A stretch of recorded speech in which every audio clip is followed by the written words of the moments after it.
maraming salamat po, Tay. On behalf of the 225,000 men and officers of the PNP, we would like to render our snappiest salute to the Commander-in-Chief.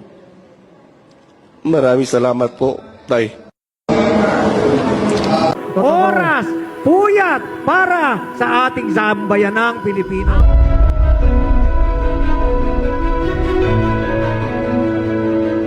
Mamimiss namin yung mga speeches ninyo na laging aabangan kung ano na naman ang uling yung pasabog. Mamimiss namin yan. Yung mga solid supporters ni President Duterte gustong magpasalamat sa kanya. Ang ending, ang ating mahal na Pangulo, siya po ang gustong magpasalamat sa mga tao.